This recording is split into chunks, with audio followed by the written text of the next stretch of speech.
kita udah melihat tadi ada keliling, kita masuk dalam rumah. Memang ini rumah yang sangat tidak layak.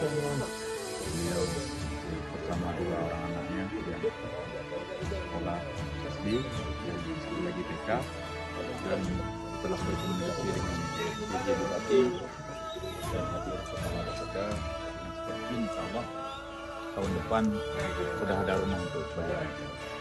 Amin. Ini udah direncanakan, sudah masuk dalam perencanaan untuk pembangunan tahun 2025 rumah untuk Ibu Siti Zahra. Mungkin dibangunnya di mana ini Pak? Dicetak di sini? Nanti lokasinya tetap di daerah sini. Apakah tanahnya bisa di sini atau ada tanah lain nanti dari beliau? Oke, yang bangunnya.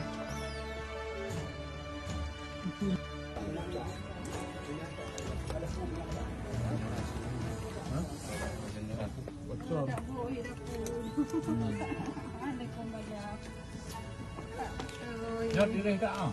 Ini anak tak dikira. Nyoban ah. Bangun tu. Nyoban ni gua bentar aku dapat dumdur. Kena trek kat kadangnya no? Ah, lama tu. Tipu kampung ah. Dumdur. Mampu. Angin nak menjangung ke ada putuh gau di gua mak apu.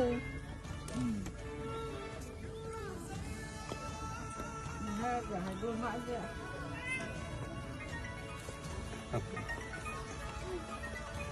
Jadi angak mungkin ngane no, lele lang no. Nyot diri hati. Nya beng kampan dulu kai. Nyo. Kamu nyoblok terpal kayak antuknya aja.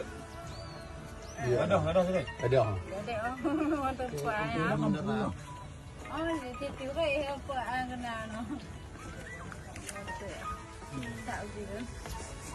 Ngopikan empuk kan? Terpal. Bandung.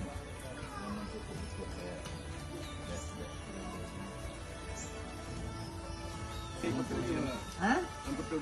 Yang tuh. Ya. Mikir mana?